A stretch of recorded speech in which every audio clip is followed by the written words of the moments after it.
Hitler gücünü demokratik yollardan elde etmiş fakat çabucak muhalefetin asla tolere edilmediği bir diktatörlük inşa etmişti. Birçok bilinen muhalif toplama kamplarına gönderilmiş, geri kalanı hemen öldürülmüştü. Provokasyonun en küçük hali bile Hitler'in gazabına uğruyordu. İkinci Dünya Savaşı devam ederken Almanya'nın giderek bir felakete sürükleniyor olması, eğitimli, birçoğu aristokrat kökenli yüksek rütbeli askeri harekete geçirdi. Hitler'i devirme planlarının kod adı Valkyrie operasyonuydu. Orijinal plan Ludwig Beck, Erwin von Witzleben ve Erich Fromm'un Alman ordusunun kontrolünü ele almasıydı ve Wolf Heinrich Helldorf Berlin polisi olarak direnişçilerin gücü elde etmesi için yetkisini kullanacağına dair söz vermişti. Operasyona katılanlardan bazıları başından beri Nazizm karşısındaydı. Örneğin Henning von Treschkow gizli bir şekilde 1935'te Hitler'e olan bağlılık yeminini bozmuştu. Temmuz 1941'de ise Treschkow, Büyük Yahudi katliamından haberdar olmuş ve kendini tamamen Hitler'i indirmeye adamıştı. Treschkow için Nazi Partisi'ne son vermek bir onur meselesiydi. Komploculardan Johannes Popitz, Nazi liderleri arasındaki görüş ayrılıklarından yararlanabileceğini düşünmüş, Himmler'i kendi yanlarına çekebileceklerini, Hitler'e karşı ayaklanmada onu liderlik etmeye ikna edebilecekleri düşüncesini savunmuştu. Ağustos 1943'te General Friedrich Olbricht ve binbaşı Henning von Treschkow ile bir toplantı yaptı ve onlar da Popitz'in planına onaylarını verdiler. Ayrıca Albay Ludwig Beck de generaller tarafından yapılacak bir ayaklanmanın başarısızlığa mahkum olduğunu, sadece tek bir şartla katılmayı kabul edeceğini söyler. Şartı Himmler'in darbeye destek vermesidir. Himmler'in avukatı ve aynı zamanda direnişçilerden biri olan Karl Langbehn, Himmler'i Popitz'le buluşması için ikna eder. 26 Ağustos'ta Popitz Himmler ile görüşmüş, Himmler'e Nazizmin gerçek kutsal kasesine koruyuculuk etmesini, hem içeride hem dışarıda tekrar düzenin sağlanmasında rol oynamasını önerir. Savaşın kazanılamayacağını, eğer devam ederlerse yenilgiye ya da en iyi ihtimalle çıkmaza doğru gittiklerini söyler. Popitz, Winston Churchill ve Roosevelt'in Sovyet korkusundan dolayı hala uzlaşmaktan yana olduğunu, fakat anlaşmak istedikleri kişinin ne Hitler ne de Ribbentrop olduğunu, kendisinin öne çıkması gerektiğini söyler. Popitz ve Himmler başka görüşmeler için anlaşırlar. Ama bu görüşmeler asla gerçekleşmez. Çünkü Eylül 1943'te Langbehn Gestapo tarafından tutuklanır. Yapılan soruşturmalar neticesinde Popitz özgür kaldı. Fakat Joseph Goebbels günlüğünde Hitler'in Popitz'in hain olduğuna inandığını ve onu izlettiğini yazmıştır. Hitler yakın çevresini olası suikastler için sürekli uyarıyordu. Reinhard Heydrich Prag'da öldürülmüş, 1942'de Goebbels'e de başarısız bir suikast girişimi gerçekleşmişti. Birçok suikaste maruz kalan Hitler'in 1944'ten itibaren asıl evi Prusya'da Rastenburg'daki Kurtini'ydi. Etrafında çok büyük koruma çemberi vardı ve kimsenin silahla yanına yaklaşmasına izin verilmiyordu. Bu yüzden de onu öldürme planının oldukça titizlikle hazırlanması gerekiyordu. General Treschkow Hitler'i bir suikastle ortadan kaldırmayı planlamıştı. Plana göre bir intihar bombacısına ihtiyaç vardı. Buna gönüllü olan ilk kişi yüzbaşı Axel von dem Busche'ydi. Hitler'in destekçisi olan Busche, Ukrayna Dubno'daki 2000 Yahudi erkeğin ve çocuğun öldürülmesine şahit olmasıyla taraf değiştirmişti. İntihar saldırısı doğu sınırında kullanılacak olan kış üniformalarının tanıtım töreninde gerçekleşecekti. Busche, 16 Kasım 1943'te Kurtini'de gerçekleştirilecek olan tanıtımda model olmayı kabul etti.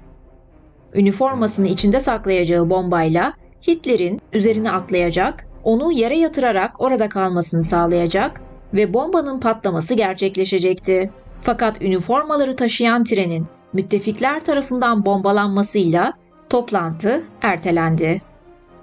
Bir diğer suikast girişiminde Treşkov, Rastenburg'daki arkadaşı General Helmut Schiffe içinde gizlenmiş bomba bulunan 2 konyak şişesi gönderdi. Rastenburg'da görevli bir kurmay subay olan Schiffe, şişeleri Hitler'in uçağına yerleştirdi.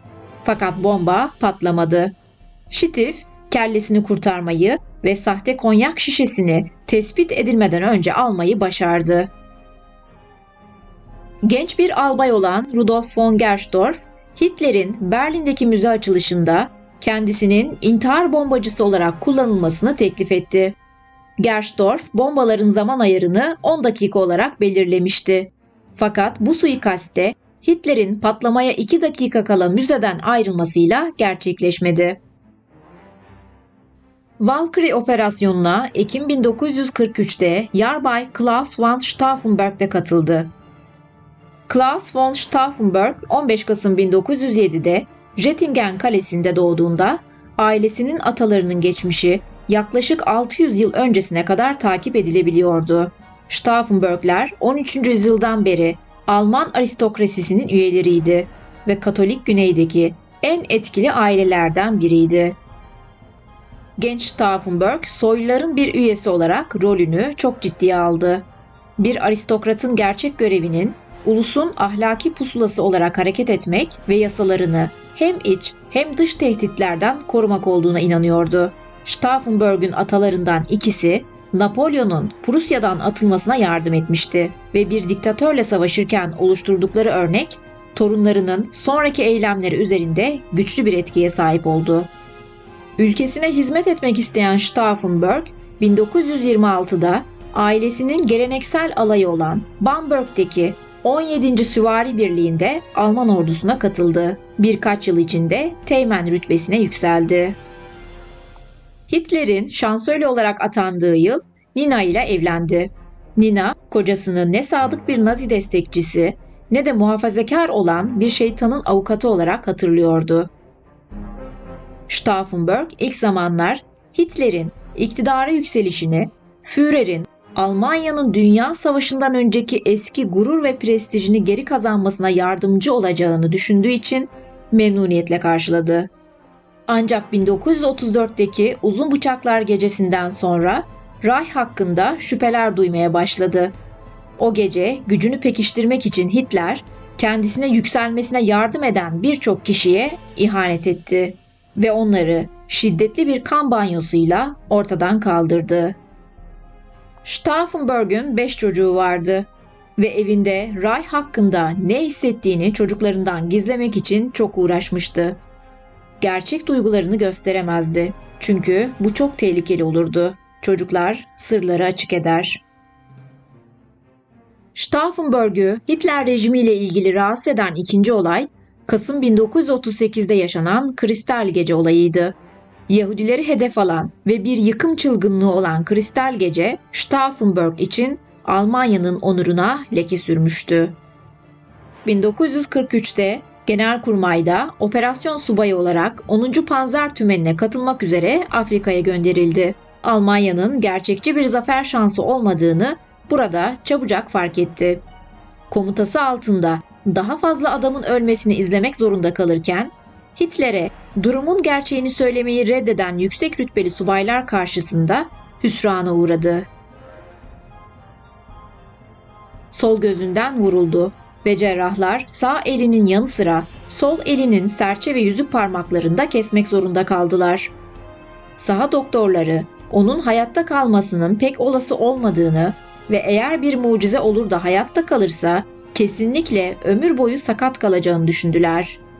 Ancak Stauffenberg 3 aydan daha kısa bir sürede dikkate değer bir iyileşme gösterdi. Yaraları ve cesareti için altın bir Alman haçı ile ödüllendirildi. İyileştikten sonra ön cephede hizmet vermeye devam edemeyeceğine karar verdi ve merkez ofise atandı.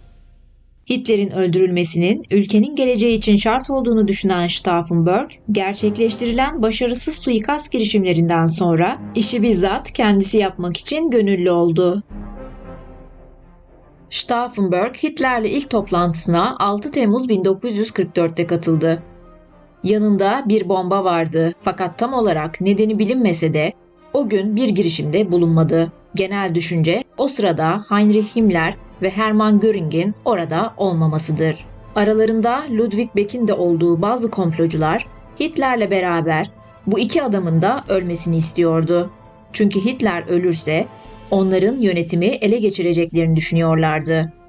Stauffenberg, Hitler'le başka bir toplantıda daha bulundu. Yanında bomba olmasına rağmen yine fırsatı değerlendiremedi. Temel nedenin bombanın kablolarını elindeki engelden dolayı ayarlayamamasıydı. Bir elinde 3 parmak vardı ve eğer bu şekilde bombayı taşıyan çantaya eğilirse biri kesinlikle ona yardım etmeye çalışır, onu masaya kaldırır ve çantayı tekrar yere koyması imkansız olurdu. Stauffenberg'ün yardıma ihtiyacı vardı ve yaveri Werner von Haft'ın ona yardım etmeyi kabul etti. 20 Temmuz'daki toplantının betondan yapılmış, çelik kapılı ve penceresiz bir sığınakta yapılması planlanmıştı.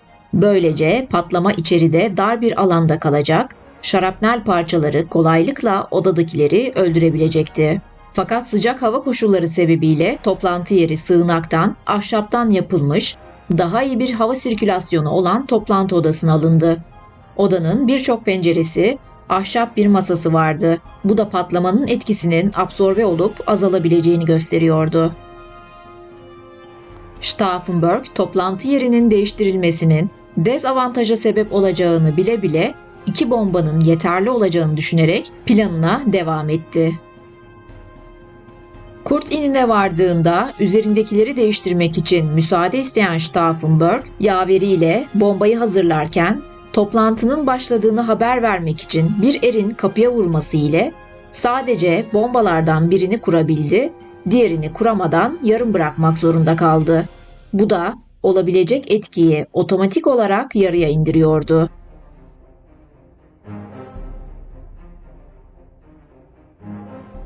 Hermann Göring ve Heinrich Himmler toplantıda yoktu. Feldmareşal Wilhelm Keitel, Stauffenberg'ün geldiğini Hitler'e bildirdi. Hitler bir gözü bantla kapatılmış olan Stauffenberg'e baktı, kendisini hafifçe selamladı ve Stauffenberg'ün hazırlamış olduğu raporunu dinlemeden önce General Heusinger'le işini bitirmek istediğini söyledi. Stauffenberg, General Günther Korten ve Albay Heinz Brandt'ın arasına geçip masaya oturdu. Hitler'den 1,5 metre ötede bulunuyordu. İçinde bomba bulunan çantasını yere koydu. İleri doğru sürdü. Meşe ağacından yapılmış olan kalın masa ayağının iç kenarına dayadı. Çanta Hitler'in ayaklarından 2 metre uzaktaydı.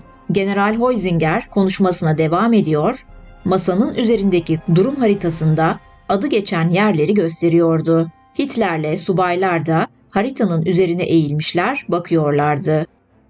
O sırada Stauffenberg'ün bir telefon geldiği gerekçesiyle dışarı çıktığını yalnızca Albay Brandt gördü. Bir ara haritayı daha iyi görebilmek için masanın üzerine eğildi. Ayağı Stauffenberg'ün çantasına takıldı. Ayağıyla çantayı bir kenara itmeye çalıştı. Sonra bir eliyle uzandı ve çantayı ağır masa ayağının öteki tarafına kaldırıp koydu. Şimdi bombayla Hitler arasında kalın bir masa ayağı vardı. Hitler'in hayatını belki de görünüşte çok önemsiz olan bu hareket kurtarmıştı. Tam olarak saat 12.42'de bomba patladı ve etrafa bir panik havası hakim oldu. Stauffenberg ve Haften, Hitler'in peleriniyle örtülü bir cesedin sedye üzerinde dışarı çıkarıldığını gördü ve Hitler'in öldüğünü varsaydılar. Arabaya bindiler. Görevli teğmen patlamayı duydu ve arabayı durdurdu. Onlardan kağıtlarını göstermelerini istedi. Aristokrat olan ve savaşta kahramanlık sergilemiş olan Stauffenberg'ün büyük bir saygınlığı vardı ve bir an önce havalimanına yetişmeleri gerektiğini söyledi. Kısa bir duraklamadan sonra teğmen geçmelerine izin verdi. Hitler ise sandıklarının aksine sadece kulağında meydana gelen bir hasarla suikastten kurtulmuştu. Stauffenberg Berlin'e geri döndü ve doğruca General Friedrich Fromm'u görmeye gitti. General Friedrich Olbricht Helldorf'a Hitler'in bir suikaste kurban gittiğini, askerin yönetime el koyduğunu söyledi. General Karl Heinrich von Stülnagel 1200 SS askerini tutuklar. Silahlanma Bakanı Albert Speer, Goebbels'i ziyaret ederek dışarıdaki atmosferi anlatmıştır. Tam teçhizatlı askerleri gördüğünü, el bombalarıyla Brandenburg Gate'e doğru ilerlediklerini, kapıya otomatik silahlar koyduklarını ve trafiği durdurduklarını söyledi. Goebbels tutuklanmayacağını düşünerek yanına potasyum siyanüt sülfür kapsülleri aldı. Hitler'le telefondan görüşmeyi başarabilen Goebbels, Heinrich Himmler'e eğer bu kadar beceriksiz olmasalardı büyük şansları vardı. Ne çocukça. Böyle bir durumu ben nasıl hallederdim diye düşününce neden radyo istasyonunu işgal etmediler ve yalan haberleri halka yaymadılar? Kapıma gardiyan koyuyorlar fakat Führer'e telefon etmeme ve her şeyi ayarlamama izin veriyorlar. Telefonumun sesini bile kesmediler demiştir. Joseph Goebbels, Kurt Innin'i arayarak Büyük Almanya Alay Komutanı Otto Ernst Remer ile Hitler'i bizzat telefonda görüştürerek onun yaşadığını kanıtladı. Hitler'in sesini duyan Remer, Goebbels'in emrine göre darbecileri bastırmaya karar verdi. Daha sonra Joseph Goebbels, Hitler'in hayatta olduğunu radyodan açıkladı ve Hitler bizzat devlet radyosunda hayatta olduğuna dair konuşma yaptıktan sonra komplocular darbenin başarısız olduğunu fark etti. Berlin'deki Bänderblock ofisinde kuşatılan komplocular yaşanan küçük bir çatışmadan sonra kontrol altına alındılar. Kendi hayatını kurtarmak için bir girişimde bulunan ortak komplocu General Friedrich Fromm, Bänderblock Başkomutanlığında doğaçlama bir mahkeme yaparak komplocuları ve elebaşlarını kınadı ve onları ölüme mahkum etti. İntihar hakkını kullanmak isteyen Ludwig Beck'e kendi silahı verildi. Kendisini şakağından vurmak isteyen Ludwig Beck, fazla stres sebebiyle doğru nişan alamadı ve hafif yaralandı. Kendisine daha sonra ikinci bir silah verildi fakat bu da işe yaramadı. Bir çavuş Beck'e üçüncü bir silah verdi ve üçüncü denemede Beck hayatını kaybetti. Mahkumlar avluya çıkarıldı. Avludaki araçların ışıkları mahkumların üzerine gelecek şekilde ayarlandı. İlk Olbricht vuruldu. Daha sonra Stauffenberg'ün sırasıydı. "Çok yaşa Kutsal Almanya" diye bağırdı. Haften Stauffenberg'ün önüne atıldı ve vuruldu. Sonrasında gelen ateşle Stauffenberg de hayatını kaybetti. Kirnheim son vurulandı. Binbaşı Treşkov kendisini öldürmeye karar verdi. Çünkü işkenceyle diğer komplocuların ismini vermekten korkuyordu. Bir tüfek bombasını yanağına koyan Treşkov beynini havaya uçurdu. Fromm, Berlin'in Schönberg semtinde yer alan Matthäus Kilisesi bahçesinin mezarlığında Stauffenberg'ün ve komplocuların üniformalı bir şekilde gömülmelerini emretti. Ertesi gün ise SS tarafından Stauffenberg'ün mezarı açılarak madalya ve nişanları yakıldı. Ağustos ayında Berlin'deki Plötzensee hapishanesinde tutulan 8 komplocudan biri olan Stauffenberg'ün erkek kardeşi Berthold, saatler süren bir asma yöntemiyle idam edildi. Bütün infaz filme alındı. Ve sonraki günlerde 7.000 üzerinde Alman öldürüldü ya da toplama kamplarına gönderildi.